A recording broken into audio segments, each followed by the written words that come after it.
এই রমজান মাস আসলে এই আকাশের দরজাগুলো খুলে দেওয়া হয়, জাহান্নামের দরজাগুলোকে বন্ধ করে দেওয়া হয়, এবং তোমার আমলে যেন কোনো প্রকারের ব্যাঘাত না ঘটে সেই জন্য ওই শয়তানি মারদুদকে বেঁধে দাও। ওয়া কুল্লু বিদআতিন দালালাহ ওয়া কুল্লু দালালাতিন ফিন্নার। أعوذ بالله من الشيطان الرجيم. بسم الله الرحمن الرحيم. يا أيها الذين آمنوا اتقوا الله حق تقاته ولا تموتن إلا وأنتم مسلمون. يا أيها الناس اتقوا ربكم الذي خلقكم من نفس واحدة وخلق منها زوجها وبث منهما رجالا كثيرا ونساء واتقوا الله الذي تساءلون به والأرحام إن الله كان عليكم رقيبا. يا أيها الذين آمنوا اتقوا الله وقولوا قولا سديدا يصلح لكم أعمالكم ويغفر لكم ذنوبكم ومن يطع الله ورسوله فقد فاز فوزا عظيما. أما بعد، أعوذ بالله من الشيطان الرجيم. يا أيها الذين آمنوا كتب عليكم الصيام كما كتب على الذين من قبلكم لعلكم تتقون.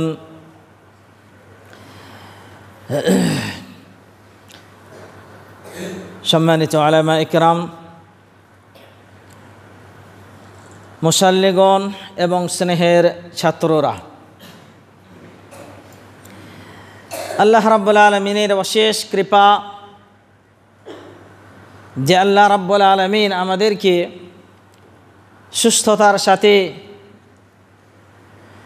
শাবান মাস, একটা বরকতের মাসে আমরা জীবন যাপন করছি।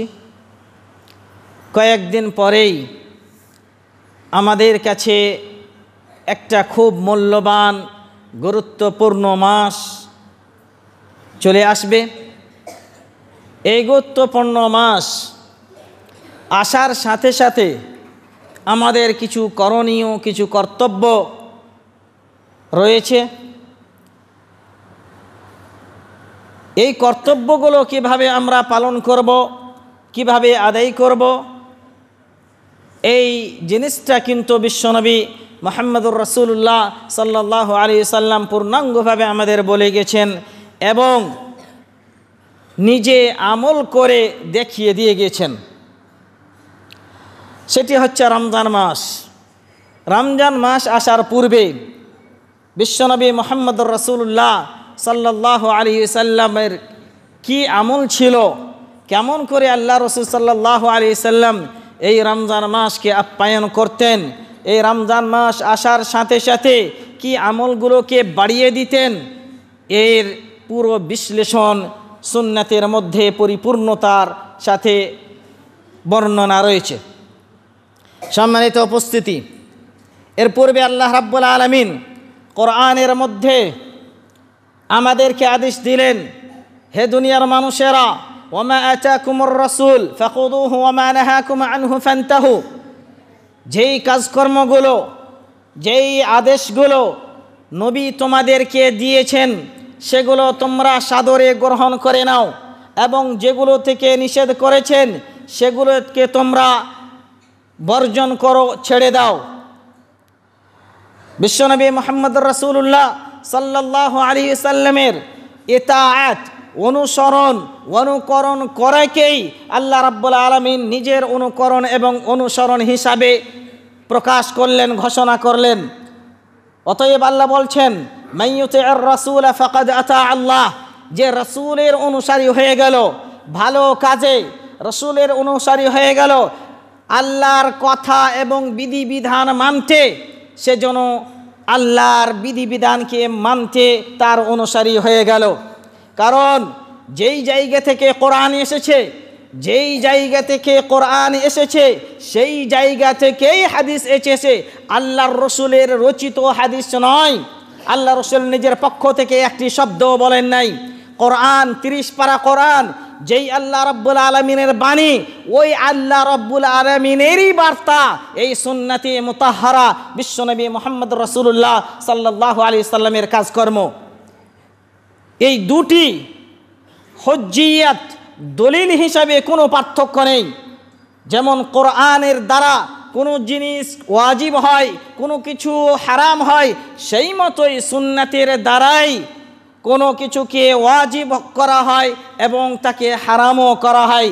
হুজ্জিয়াতে কোনো পার্থক্য নেই কিঞ্চিত পরিমাণে, তবে পার্থক্য রয়েছে কোরআন আল্লাহর স্বয়ং বাণী কালাম এবং বিশ্বনবীর এই হাদিস, বিশ্বনবীর মুখে বিশ্বনবীর জুবানি এটা, কিন্তু এর বার্তাটা, এর মগজটা, এর মওজুটা আল্লাহ রাব্বুল আলামিনের পক্ষ থেকে। কোরআনের দ্বারাই তিলাওয়াত করে ইবাদত করা হয়, নামাজ পড়া হয়, আর হাদিসের দ্বারাই এটা করানো হয় না। এই কয়েকটা পার্থক্য রয়েছে। যাই হোক, আমি বললাম আল্লাহ রসুলের ইতাআত করলেই আল্লাহ রাব্বুল আলামিনের ইতাআত করা যায়। আর আল্লাহর ইতাআত করতে গেলে রাসূলের ইতাআত করতে হবে, এটা দলিল হিসাবে আপনাকে দিতে হবে। কেউ যদি আল্লাহ রাব্বুল আলামিনের সাথে মহব্বত, তার ইতাআত করার কথা বলে, তাহলে আল্লাহ রাব্বুল আলামিন তার ব্যাপারে বলছে, বলে দাও কুল ইন কুনতুম তুহিব্বুনাল্লাহ ফাত্তাবিউনি, তোমরা যদি আল্লাহ এবং আল্লাহর রাসূলকে বা আল্লাহকে ভালোবাসতে চাও আর এটা বলতে চাও যে আমরা আল্লাহকে খুব ভালোবাসি, তাহলে রাসূলকে বললেন বলে দাও তারা যেন তোমার ইতাআত করে, তারা যেন তোমার অনুসারী হয়ে যায়। কোনো আমল করতে গেলে আল্লাহ রাব্বুল আলামিন এটাও আমাদেরকে বলে দিলেন যে কোনো আমল গ্রহণযোগ্য অতক্ষণ পর্যন্ত হবে না যতক্ষণ পর্যন্ত সেটা আল্লাহ এবং আল্লাহর রাসূলের পদ্ধতি না হবে। রাসূল সাল্লাল্লাহু আলাইহি সাল্লাম বললেন, মান আমিলা আমালান লাইসা আলাইহি আমরুনা ফাহুয়া রাদ্দুন, আমার পদ্ধতি ছাড়া যদি কোনো মানুষ কোনো কাজকর্ম করে, কোনো আমল করে, তাহলে সে প্রত্যাখ্যাত হবে, সে গ্রহণযোগ্য হবে না, আল্লাহর কাছে কিঞ্চিত পরিমাণে তার নেকি হবে না। আবার আসি, এই রমজান মাস আসলে কিছু কাজকর্ম যে বিশ্বনবীর রয়েছে সেই অনুপাতে আমাদেরকে আমল করতে হবে, এই কাজ করতে হবে। আমরা নিজের রচিত, নিজের বানানো কোনো পথ অবলম্বন করতে পারি না। এই রমজান মাস আসলে রাসূল সাল্লাল্লাহু আলাইহি সাল্লামের যেটা করণীয় ছিল এবং করতেন সেটা খুশিতে ভরে যেত আল্লাহ রাসূলের অন্তর। এমন একটা মাস, বরকতের মাস, রহমতের মাস, মাগফিরাতের মাস, জাহান্নাম থেকে মুক্তির মাস, জান্নাতে প্রবেশের মাস, জান্নাতের দরজাগুলো খুলে দেওয়ার মাস।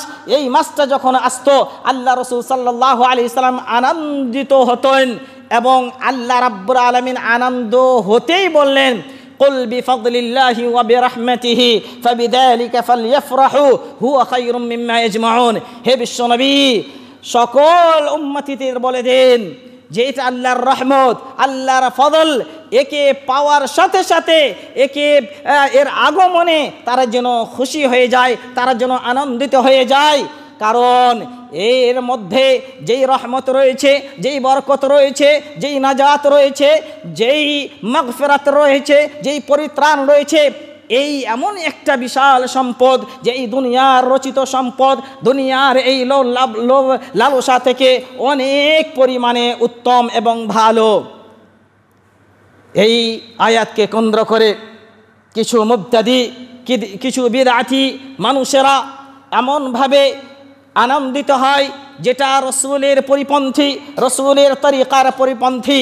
যেমন আমরা অনেক সোশ্যাল মিডিয়ায় দেখেছি, ইউটিউব, ফেসবুক, টুইটার, এ সমস্ত মিডিয়াগুলোতে আমরা দেখেছি তারা স্টিকার বানায় আর বলে যে এই রমজান মাস আসার পূর্বে রমজানের আগমনের খবরটা যে সর্বপ্রথম কোনো মুসলমানকে দিবে তাকে আল্লাহ রাব্বুল আলামিন জাহান্নাম থেকে মুক্তি দিবেন, তার সব গুনাহ খাতাগুলোকে মাফ করে দিবেন। এ ধরনের কিছু আমরা পোস্ট দেখতে পাই। এই ধরনের পোস্ট দেখা আর এই ধরনের পোস্টের উপরে বিশ্বাস করা, এটা আল্লাহ এবং আল্লাহর রসুলের সুন্নতের উপরে অবিশ্বাস করার সমতুল্য। সম্মানিত উপস্থিতি, আল্লাহর রসুল কিন্তু এই পদ্ধতি বলেন নাই। আল্লাহর রসুল বললেন খুশি আনন্দিত হতে। কিভাবে? যে ওখানে আমি আমল করব, এই আমল করতে গিয়ে যে আমরা নেকি পাবো, আল্লাহর নৈকট্য লাভ করব, জাহান্নাম থেকে মুক্তি পাবো, এর জন্য আমাদেরকে আনন্দিত হতে বললেন। শুধুমাত্র খবর দিয়ে দিলেন আর আপনার গুনাহ খাতা সব মাফ হয়ে গেল, আপনাকে কোনো আমল করতে হবে না, এই মতো কিছু নয়। কারণ এই সমস্ত খুশি এবং আনন্দ থেকে বিশ্বনবী মুহাম্মদ রাসূলুল্লাহকে আল্লাহ রাব্বুল আলামিন স্বয়ং নিষেধ করলেন এবং ওই কারুন সম্প্রদায় এবং কারুনের গোষ্ঠী, ফিরআউনের গোষ্ঠী, নমরুদের গোষ্ঠীর মতো আনন্দিত হতে নিষেধ করলেন। আল্লাহ রাব্বুল আলামিন কারুনের কথা বলতে গিয়ে বললেন, লা তাফরাহ ইন্নাল্লাহা লা ইউহিব্বুল ফারিহিন, তোমরা আনন্দিত হয়ে যেও না এই দুনিয়ার সম্পদ পেয়ে, দুনিয়ার লোভ লালসায় তোমরা এই দুনিয়াকে পেয়ে খুশি এবং আনন্দিত হয়ে যায় না, কারণ আল্লাহ রাব্বুল আলামিন এই সমস্ত মানুষগুলোকে পছন্দ করেন না। আপনার কাছে বড় বড় ইলম আছে, বড় বড় ডিগ্রি আছে, আপনি বড় একটা চাকরিজীবী, আপনি বড় একটা কিছু হয়েছেন, সেই নিয়ে আপনি গর্বিত হবেন, আনন্দিত হবেন। এই সমস্ত জিনিসগুলো থেকে আল্লাহ রাব্বুল আলামিন নিষেধ করেছেন। বিশ্বনবী মুহাম্মদ রাসূলুল্লাহ সাল্লাল্লাহু আলাইহি সাল্লামের পূর্বে যত আম্বিয়া কেরাম এসেছেন, তারা যখন নিজের কওমের কাছে গিয়েছেন আর বলেছেন, ফালাম্মা জাআতুহুম রুসুলুনা বিল বাইয়িনাতি ফারিহু বিমা ইনদাহুম মিনাল ইলমি, তারা দলিল হিসাবে যে ওহীগুলো আল্লাহর পক্ষ থেকে এসেছিল সেগুলো তাদের সামনে পরিবেশন করেছে, যে তোমাদেরকে আল্লাহকে মানতে হবে, শিরক মুক্ত আমল করতে হবে, আমার অনুসারী হতে হবে। কিন্তু তারা এগুলোকে না মেনে তাদের কাছে যে ইলম ছিল, তাদের কাছে যে সম্পদ ছিল, সেগুলো নিয়ে খুশি মানিয়েছেন, আনন্দিত হয়েছেন। এই আনন্দিত উদ্দেশ্য নয় এখানে। সম্মানিত উপস্থিতি, বিশ্বনবী মুহাম্মদ রাসূলুল্লাহ এই রমজান আসার পূর্বে তার আমল কেমন ছিল? আম্মা আয়েশা রাদিয়াল্লাহু তাআলা আনহা বলছেন, যখন শাবান মাস চলে আসতো, বিশ্বনবী অধিক পরিমাণে রোজা রাখতেন এই শাবান মাসে। আম্মা আয়েশা বলছেন, কানা রাসূলুল্লাহ সাল্লাল্লাহু আলাইহি ওয়াসাল্লাম ইয়াসুম হাত্তা নাকুল লা ইফতির ওয়া ইফতির হাত্তা নাকুল লা ইয়াসুম। আমরা এমন মনে করতাম এই শাবান মাস আসার সাথে সাথেই আল্লাহ রসুল এত অধিক পরিমাণে রোজা রাখতে আরম্ভ করতেন, আমরা মনে করতাম আর রোজা ভঙ্গ করবেন না, আর রোজা ছাড়বেন না, উনি সারাটা মাস রোজা রাখবেন। আবার কখনো কখনো এমন করতেন যে এমনভাবে রোজা ছাড়তে আরম্ভ করতেন এই শাবান মাসে, আমরা মনে করতাম যে আর রোজা রাখবেন না। অন্য একটি রিওয়ায়াতে রয়েছেন, কানা রাসূলুল্লাহ সাল্লাল্লাহু মা রাআইতু রাসূলুল্লাহ সাল্লাল্লাহু আলাইহি সাল্লাম ইস্তাকমালা সিয়ামা শাহরিন ইল্লা রমাদান ওয়া মা রাআইতুহু আকসারা সিয়ামান মিনহু ফি শাবান। আল্লাহর রাসূলকে পরিপূর্ণভাবে কোনো এমন মাস রোজা রাখতে দেখিনি রমজান ব্যতীত, আর অধিক পরিমাণে শাবান ব্যতীত অন্য কোনো মাসে রোজা রাখতে দেখি নাই। অন্য একটি রিওয়ায়াতে রয়েছে, কানা রাসূলুল্লাহ সাল্লাল্লাহু আলাইহি সাল্লাম ইয়াসুমু শাবান কুল্লাহ, শাবান মাস পুরোটাই রোজা রাখতেন। কানা রাসূলুল্লাহ সাল্লাল্লাহু আলাইহি সাল্লাম ইয়াসুমু শাবান ইল্লা কালিলা। অন্য একটি রিওয়ায়াতে রয়েছে, রাসূলুল্লাহ সাল্লাল্লাহু আলাইহি সাল্লাম এই শাবান মাসের কয়েকটি দিন শুধুমাত্র ছেড়ে দিতেন, বাকিটা দিন রোজাই কাটাতেন। সম্মানিত উপস্থিতি, আমাদের অবস্থা কি এই মতো আছে? আমরা কি এই সুন্নাতটাকে পালন করছি? আমরা কি রাসূল সাল্লাল্লাহু আলাইহি সাল্লামের এই অবস্থাকে পালন করছি? যেহেতু আল্লাহ আমাদেরকে ওয়াজিব করে দিলেন, ওয়ামা আতাকুমুর রাসূল ফাখুযু ওয়ামা নাহাকুম আনহু ফান্তাহু। হে দুনিয়ার মানুষেরা, যেইগুলো রাসূল তোমাদের পদ্ধতি দিয়েছেন, সুন্নাত দিয়েছেন, আমল দিয়েছেন, সেগুলোকে সাদরে গ্রহণ করো, সাদরে গ্রহণ করে নাও, মহাব্বতের সহিত, কৃপণতার সহিত নয়, অন্তরের মধ্যে কোনো হাসাদ নিফাক গোপন রেখে নয়। কারণ আল্লাহ রাব্বুল আলামিন বলছেন, ফালা ওয়া রাব্বিকা লা ইউমিনুনা হাত্তা ইউহাক্কিমুকা ফীমা শাজারা বাইনাহুম সুম্মা লা ইয়াজিদু ফি আনফুসিহিম হারাজাম মিম্মা কাদাইতা ওয়া ইউসাল্লিমু তাসলিমা। যতক্ষণ পর্যন্ত অন্তর সাফ করে ক্লিন করে রাসূলের পদ্ধতি, রাসূলের দেওয়া পথ তারা মেনে না নেবে, অতক্ষণ পর্যন্ত কেউ পূর্ণাঙ্গ মুমিন হতে পারে না। অতএব আল্লাহর রাসূল এই শাবান মাসের এই বিধান দিলেন যে এই শাবান মাসে আমাদেরকে রোজা রাখতে হবে। কিন্তু দুঃখের বিষয় যে আমরা এই 99% মানুষ এই সুন্নত থেকে মাহরুম, এই সুন্নত থেকে বঞ্চিত, এই সুন্নতকে আমরা বর্জন করে রেখেছি। এই সুন্নতটা কেমন?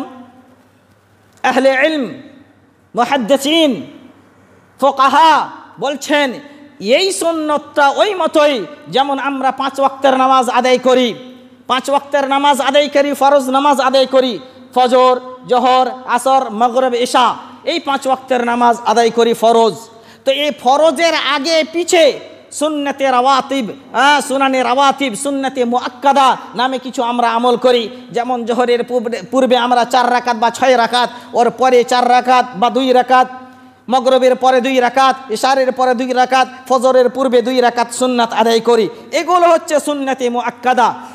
সেই মতোই এই রমজান মাস যে আল্লাহ রাব্বুল আলামিন ফরজ করেছেন, এই রমজান মাসের পূর্বে সুন্নতে মুআক্কাদা স্বরূপ সুনানে রাওয়াতিবের মতন এই শাবান মাসের অধিক পরিমাণে আল্লাহর রাসূল রোজা রাখতেন। সেই মতোই রোজার পরে, রমজানের পরে শাওয়াল মাসের 6 দিন রোজাকে আল্লাহ রাসূল সাল্লাল্লাহু আলাইহি সাল্লাম সুন্নতে মুআক্কাদা স্বরূপ আমাদেরকে দিলেন। এই সুন্নাতটা আমরা কোথায়, কিভাবে এর ওপরে আমরা আমল করি, এগুলো আমরা কিন্তু বর্জন করে রেখেছি। আর মনে রাখবে, আল্লাহ রসুলের কোনো সুন্নতকে যদি আমরা বর্জন করি, তাকে অস্বীকার করে, হেও মনে করে, ছোট মনে করে, তাহলে কিন্তু আমরা আল্লাহর রসুলের বিধানকে অস্বীকার করলাম। আল্লাহ রসুল বলছেন, কুল্লু উম্মতি ইয়াদখুলুনাল জান্নাতা ইল্লা মান আবা, প্রত্যেকটা উম্মতি আমার জান্নাতে হবে, জান্নাতে যাবে, কিন্তু ওই মানুষটা যে আমার সুন্নতকে অস্বীকার করলো। সাহাবায়ে কেরাম বললেন, ওয়ামান ইয়াবা ইয়া রাসূলুল্লাহ, কে অস্বীকার করবে? আল্লাহ রাসূল বললেন, মান আতাআনি দাখালাল জান্নাহ ওয়া মান আসানি ফাকাদ আবা, যে আমার অনুসারী আমার সুন্নতকে আঁকড়ে ধরলো, আমি যেই আমলগুলো দিলাম সেগুলোকে মানলো, আর যেগুলোকে দিলাম না, যেগুলো থেকে নিষেধ থাকতে বললাম, দূরে থাকতে বললাম, সেগুলোকে বর্জন করলো, সেই মানুষটা কিন্তু আমাকে অস্বীকার করলো। আল্লাহ রাসূল এই শাবান মাসে রোজা রেখেছেন। যদি আমরা না রেখে থাকি এতদিন পর্যন্ত, আমাদের কাছে আরও কয়েকদিন সময় আছে, সেই দিনগুলোর মধ্যে আমরা কিছু দিন আমরা যেন রোজা রাখি, এর জন্য আল্লাহ রাব্বুল আলামিন তৌফিক দেয়, আমরা যেন প্রতিজ্ঞা করে নিই। সম্মানিত উপস্থিতি, এই রমজান আসার পূর্বে আল্লাহ রসুলের অবস্থা কী ছিল? আল্লাহর রসুলের অবস্থা এই মতো হয়ে যেত, সাহাবায়ে কেরামকে একত্রিত করে মজলিসে, মসজিদে সাহাবায়ে কেরামের বাড়ি বাড়ি গিয়ে তাদেরকে সুসংবাদ দিতেন, আনন্দিত করতেন, সুসংবাদ দিতেন আর বলতেন, হে সাহাবায়ে কেরাম, শুনে নাও, শুনে নাও, এমন একটা মাস আসছে যেই মাসে তোমরা অবহেলা অলসতায় কাটাবে না, কারণ ওখানে ওই মাসের একটি মিনিট খুব গুরুত্বপূর্ণ। আল্লাহ রাসূল বললেন, আতাকুম শাহরুন মুবারাক, হে সাহাবায়ে কেরাম, তোমাদের কাছে একটা মুবারক পবিত্র মাস আসছে। সেই মাস আসার সাথে সাথে কি হয়ে যায়? ইদা দাখালা রমাদান ফুতিহাত আবওয়াবুস সামা ওয়া গুল্লিকাত আবওয়াবুন নার ওয়া সুফিদাতুশ শায়াতিন।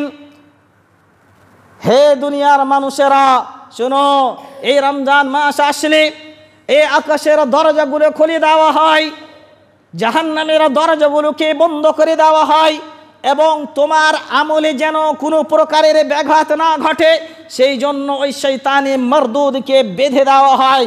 অন্য একটি রিওয়ায়াতে রয়েছে, ওয়া ফুতিহাত আবওয়াবুল জান্নাহ, এবং জান্নাতের সব দরজাগুলোকে খুলে দেওয়া হয়, কোনো একটাও দরজাকে বন্ধ করে দেওয়া হয় না, এবং জাহান্নামের যেই দরজাগুলোকে বন্ধ করে দেওয়া হয়, কোনো একটাও দরজাকে খোলা হয় না এই রমজান মাস থাকা অবধি। আরও একটি রিওয়ায়াতে রয়েছে যে ফীহি লাইলাতুন খায়রুম মিন আলফি শাহরিন, এই মাসের মধ্যেই এমন একটি রজনী রয়েছে, সেই রজনীর ইবাদত 1000 মাস থেকেও অতি উত্তম। আল্লাহ রাব্বুল আলামিন ওই রজনীকে এত অতি উত্তম বানিয়েছেন কেন? যদি কোরআনকে জিজ্ঞাসা করা হয়, কোরআন বলবে ইন্না আনজালনাহু ফি লাইলাতুল কদরি ওয়া মা আদরাকা মা লাইলাতুল কদর, লাইলাতুল কদরি খায়রুম মিন আলফি শাহর। ওই রজনীতেই আল্লাহ বলছেন, ওই রজনীকে আমি এই জন্য মর্যাদা সম্পন্ন করেছি যে ওই রজনীতেই আমি কোরআনকে অবতীর্ণ করেছি। ওই রজনীর ইবাদত 1000 মাসের ইবাদতের চেয়েও অতি উত্তম। 1000 মাস, সাধারণত মানুষ 50 বছর 60 বছর জীবিত থাকে, আর 1000 মাস যদি আপনি ক্যালকুলেট করেন তাহলে প্রায় 83 বছরের ইবাদতের চেয়ে অতি উত্তম। 83 বছরের ইবাদতের সমতুল্য বলেননি আল্লাহ রাব্বুল আলামিন, খায়রুম মিন আলফি শাহর, অতি উত্তম বলেছেন। কেমন ইবাদত? ওই রাত্রিতে কোনো মানুষ যদি 2 রাকাত নামাজ পড়ে, আর ওই মানুষটা যদি 83 বছর ধরে ধারাবাহিকতার সাথে দিবারাত্রি 2 রাকাত করে নামাজ পড়তে থাকে, যতটা নেকি পাবে তার থেকেও বেশি পরিমাণে নেকি পাবে ওই রজনীতে 2 রাকাত নামাজ আদায় করে। ওই রজনীতে আপনার আমল যদি 1 টাকাও যদি আল্লাহর রাস্তায় খরচ করেন, 83 বছর ধরে 1000 মাস ধরে প্রতিদিন যদি 1 টাকা করে আল্লাহর রাস্তায় খরচ করেন, যতটা নেকি পাবেন তার থেকে বেশি পরিমাণে আপনি ওই রজনীতে 1 টাকা খরচ করে পাবেন। ওই রজনীতে কোনো মানুষ যদি 1টি কোরআনের হরফ তিলাওয়াত করে, অন্য দিনে মান কারা হারফাম মিন কিতাবিল্লাহ ফালাহু বিহি হাসানাহ ওয়াল হাসানাতু বিআশরি আমসালিহা, 1 নেকি 10 নেকিতে পরিবর্তন হয়ে যায়। কিন্তু ওই 10 নেকি করে যদি 1000 মাস কেউ কোরআনের তিলাওয়াত করে, আর ওই রজনীতে যদি ওই পরিমাণই তিলাওয়াত করে, তাহলে 1000 মাসের তিলাওয়াতের চেয়েও অতি উত্তম হবে এই রজনীর তিলাওয়াত। এই মতো যত ভালো কাজ রয়েছে, যত উত্তম কাজ রয়েছে, সব আমলের সওয়াব আল্লাহ রাব্বুল আলামিন এই রজনীতে বেশি পরিমাণে দিয়ে থাকবেন। শেষে আল্লাহ রাসূল বলছেন, মান হুরিমা খায়রাহা, যেই এই রজনী থেকে বঞ্চিত থেকে গেল, মাহরুম থেকে গেল, এই রজনীর ইবাদত থেকে বঞ্চিত হয়ে গেল, আল্লাহ যাকে তৌফিক দিল না, এই পৃথিবী এবং কিয়ামতের দিনের সব ধরনের কল্যাণ তার থেকে দূরে চলে গেল, সে মাহরুম হয়ে গেল। ওর থেকে পৃথিবীতে কপাল পোড়া হতভাগা আর কেউ নেই। মান হুরিমা খায়রাহা ফাকাদ হুরিম, যে মাহরুম হয়ে গেল ওই রজনীর ইবাদত থেকে, সে সব ধরনের কল্যাণ থেকে মাহরুম হয়ে গেল। এই রজনীতে আমাদেরকে করতে হবে কি? এই রমজান মাসে করতে হবে কি? আমরা শুনলাম যে এই রমজান মাসের মধ্যেই লাইলাতুল কদর রয়েছে, ওই লাইলাতুল কদরেই কোরআন অবতীর্ণ হয়েছে। অতএব এটাকে কোরআনের মাস স্বরূপ মানতে পারা যায়, এটা কোরআনের মাস। আর এটাকে আল্লাহ রাব্বুল আলামিন বললেন, শাহরু রমাদানাল্লাযী উনজিলা ফীহিল কোরআন হুদাল লিন্নাস ওয়া বাইয়িনাতিম মিনাল হুদা ওয়াল ফুরকান। অতএব আমরা মুসলমান, আমরা কোরআনের মাননেওয়ালা, হাদিসকে মাননেওয়ালা, আমরা এই কোরআনের সাথে অধিক পরিমাণে জড়িত হয়ে যাব, কোরআনের তিলাওয়াত অধিক পরিমাণে করব।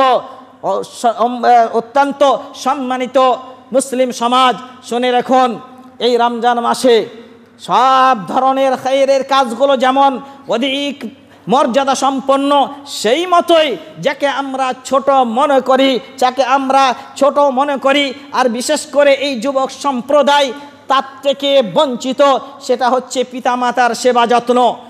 পিতামাতার সেবা যত্ন আপনাকে করতে হবে, আমাকে করতে হবে, নচেত আমাদের পরিত্রাণ নাই। বিশ্বনবী মুহাম্মদ রাসূলুল্লাহ সাল্লাল্লাহু আলাইহি ওয়াসাল্লাম মিম্বারে একদা উঠতেছিলেন, হঠাৎ করে সাহাবায়ে কেরাম শুনলেন আমিন, আবার বললেন আমিন, আবার বললেন আমিন। সাহাবায়ে কেরাম এই মতো দৃশ্য পূর্বে কখনো দেখে নাই। সাহাবায়ে কেরাম জিজ্ঞাসা করলেন, ইয়া রাসূলুল্লাহ, আজকে যেই অবস্থায় আজকে আমরা দেখলাম, এই মতো পূর্বে কখনো দেখে নাই, এর কারণটা আপনাকে বলে দিতে হবে, কেন আপনি আমিন আমিন বললেন? আল্লাহ রাসূল বললেন, হে আমার সাহাবারা শোনো, জিবরিল আলাইহিস সালাম আমার কাছে এই মাত্র এসেছিলেন, আর বললেন, কয়েকটি দোয়া করলেন, আর ওই দোয়াতে আমিন বলতে আমাকে বলা হলো। তার মধ্যে একটি দোয়া, যে নিজের পিতামাতাকে বৃদ্ধ অবস্থায় পেল, কিংবা তাদের দুজনের মধ্যে কোনো একজনকে পেল, এবং তাকে পেয়ে সে নিজের নামটা জান্নাতীদের অন্তর্ভুক্ত না করিয়ে নিল, জান্নাতের রেজিস্টার না করাতে পারলো, তার নাকটা যেন মাটিতে মিশে যায়, সে হতভাগা, কপাল পোড়া এবং জাহান্নামের তলদেশে যেন চলে যায়। আমাকে আমিন বলতে বলল, আমি আমিন বললাম। আরেকটি দোয়া করলেন যে রমজান মাস পেল এবং এই রমজান মাসকে পেয়েও নিজের গুনাহগুলো মোচন করিয়ে নিতে না পারলো, সেই জন্য তার নাকটা মাটিতে মিশিয়ে গেল, সে যেন কপাল পোড়া হতভাগা হয়ে গেল, সে যেন জাহান্নামে তলদেশে পৌঁছে যায়। আপনি বলুন আমিন। আমি আমিন বললাম। তো আমার উদ্দেশ্য এই হাদিসটা বর্ণনা করার যে যেমন রমজান মাসের অতি মর্যাদা রয়েছে, আল্লাহ রাব্বুল আলামিনের নবী বিশ্বনবী মুহাম্মদুর রাসূলুল্লাহ এই রমজানের সাথে কিন্তু পিতা মাতার জিকির করলেন। অতএব এই রমজানের সাথে পিতা মাতার সেবা যত্ন করা অত্যন্ত গুরুত্বপূর্ণ একটা আমল। এর দিকে আমাদেরকে অগ্রসর হতে হবে, এর দিকে আমরা যেন অগ্রসর হই, একে ভালো মন দিয়ে, ভালো নিয়ত দিয়ে আল্লাহকে রাজি করার উদ্দেশ্যে যেন আমরা পিতামাতার সেবা যত্ন করি। সম্মানিত উপস্থিতি, এই রমজান মাস আসলে বিশ্বনবী মুহাম্মদুর রাসূলুল্লাহ সাল্লাল্লাহু আলাইহি সাল্লামের অবস্থা আরও পরিবর্তন হয়ে যেত, দানশীল হয়ে যেতেন। রমজান মাস আসার পূর্বে দান কি করতে হবে, জাকাতের ভান্ডারগুলো খুলে দিতে হবে, দানের ভান্ডারগুলো খুলে দিতে হবে। বিশ্বনবী এমন অধিক পরিমাণে দান করতেন যে আল্লাহ রাব্বুল আলামিন ওই দানের কথা বিশ্বনবী জিবরিল এর সাথে যে কোরআনের তিলাওয়াতের কথা বর্ণনা করেছেন, সেই হাদিসে বলেছেন যে মিনার রিহিল মুরসালা, যেমন হাওয়া প্রবাহিত হয়, ওই হাওয়া যেমন সকল মানুষকে পৌঁছে যায়, সেই মতোই বিশ্বনবীর দান সকল মানুষকে পৌঁছে যেত। সম্মানিত উপস্থিতি, রাসূল সাল্লাল্লাহু আলাইহি সাল্লাম এই রমজান মাস আসার সাথে সাথে কিছু কাজকর্ম করতেন। তার মধ্যে সাহরি এবং ইফতারের ইহতেমাম করতেন। কিঞ্চিত পরিমাণে হলেও, অল্প পরিমাণে হলেও এগুলোর ইহতেমাম করতেন। এই রমজান মাস আসার পূর্বে এই রমজান মাস থেকে উপকৃত হওয়ার জন্য আমাদেরকে আরেকটি জিনিস করতে হবে। সেটা কি? আমরা সাধারণ কৃষক মানুষ, খেতি বাড়ি করি, আমরা সবাই জানি ওই জমিতে আমাদের ফসল ফলে না, যেই জমিতে ঘাস লেগে আছে, যেই জমিকে চাষবাস করা হয় নাই, উর্বর করা হয় নাই, ওই জমিতে কিন্তু আমাদের ফসল ফলে না। অতএব আমরা যেই অন্তর দিয়ে আল্লাহকে ডাকবো, আল্লাহর ইবাদত করব, রাসূলের তরিকায় চলবো, ওই অন্তরকে কিন্তু পরিষ্কার করতে হবে। আর ওই অন্তরকে পরিষ্কার করার উত্তম পদ্ধতি হলো ইস্তিগফার করা। এই দুনিয়াতে আমরা যত গুনাহ করেছি, 11টি মাস ধরে আমরা ছোট বড় সগীরা কবিরা যত ধরনের আমরা গুনাহ করেছি, সেগুলো থেকে এখন থেকেই আমাদেরকে ইস্তিগফার করতে হবে, তওবা করে নিতে হবে, যাতে করে রমজান মাস আসার সাথে সাথেই আমাদের অন্তরে যেই আমলগুলো করব সূক্ষ্মভাবে আমল করতে পারি, আল্লাহর কাছে গ্রহণযোগ্য হয়। আর আপনি যদি বলেন রমজান মাস আসবে তাহলেই আল্লাহ রাব্বুল আলামিনের কাছে তওবা করব, ইস্তিগফার করব, তাহলে কিন্তু ইস্তিগফার করতে করতে আপনার কিছুদিন চলে যাবে, আর ওই দিনগুলোতে কিন্তু আপনি ভালো আমল করতে পারবেন না। অতএব এই রমজান মাস আসলে আমাদেরকে এই কয়েকটি কাজ অত্যন্ত গুরুত্ব সহকারে করতে হবে। আল্লাহ রাব্বুল আলামিন যেন আমাদেরকে তৌফিক দান করে। আল্লাহুম্মা আমিন।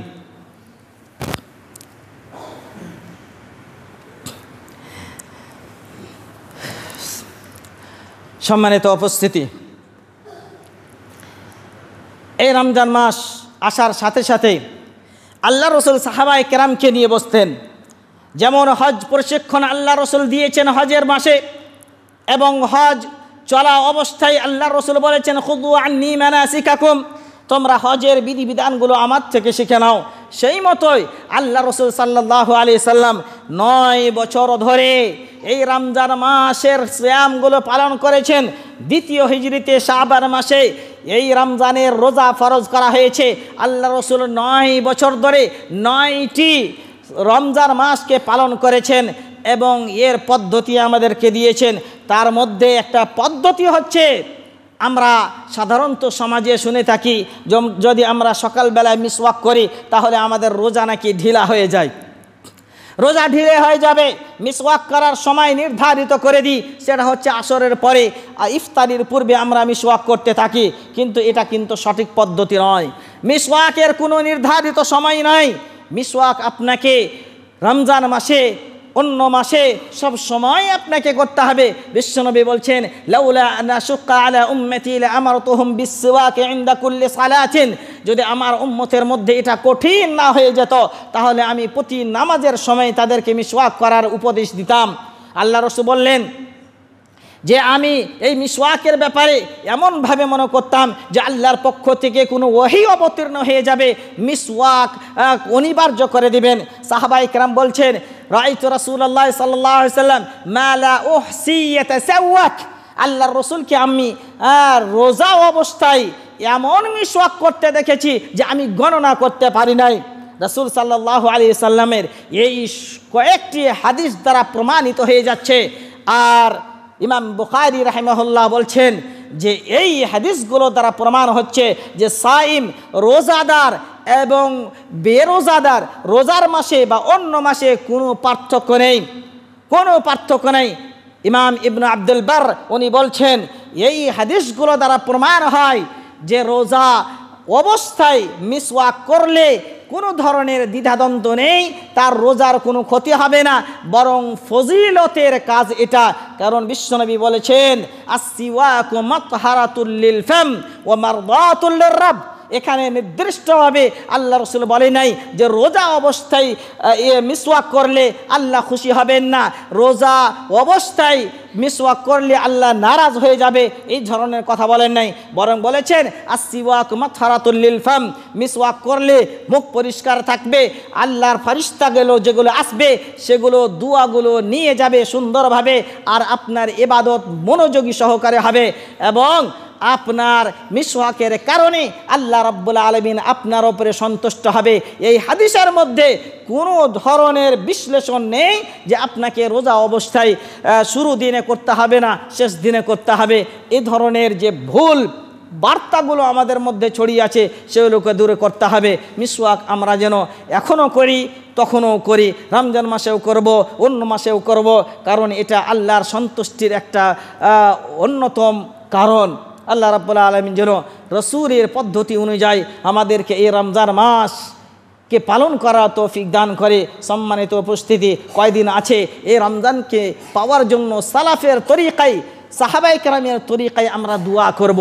সাহাবায়ে কেরাম দোয়া করতেন, আল্লাহুম্মা বাল্লিগনা রমজান, ইয়া আল্লাহ আমাদেরকে রমজান পর্যন্ত পৌঁছে দাও, রমজানে আমাদের জন্য খায়রা বরকতের দরজাগুলো খুলে দাও। এই দোয়াগুলো যেন আমরা করি, এবং আরও কয়েকটি যে পদ্ধতি আমরা বললাম, আমরা আনন্দিত হব। আমরা যেন মনের মধ্যে সংকীর্ণতা না নিয়ে আসি। এই রমজান মাস চলে আসলো, আমাকে না খেয়ে থাকতে হবে, কাজের মাস, ভুট্টা কাটার মাস, ধান লাগার মাস, সরিষা তোলার মাস, কিভাবে রোজা রাখবো? না, এই দিনগুলো কিন্তু সাহাবায়ে কেরামের কাছেও ছিল, কিন্তু তারা আনন্দিত হয়েছে কিসের জন্য? পরকালকে মঙ্গলময় করার জন্য। আপনি ইহকাল নিয়ে চিন্তিত না। সেই মতোই রমজান মাস আসলে আমাদেরকে মনে করতে হবে যে আল্লাহর পক্ষ থেকে বড় একটা নিয়ামত আমাদের কাছে চলে এসেছে, ওই নিয়ামত পেলেই আমরা ভালোভাবে কাজে লাগাবো। আল্লাহ রাব্বুল আলামিন যেন আমাদেরকে সুন্দরভাবে উত্তম পদ্ধতিতে রাসূলের তরিকায় রমজানকে পালন করার তৌফিক দান করে। আল্লাহুম্মা আমিন। إن الله ملائكته يصلون على النبي يا أيها الذين آمنوا صلوا عليه وسلموا تسليما اللهم صل على محمد وعلى آل محمد كما صلى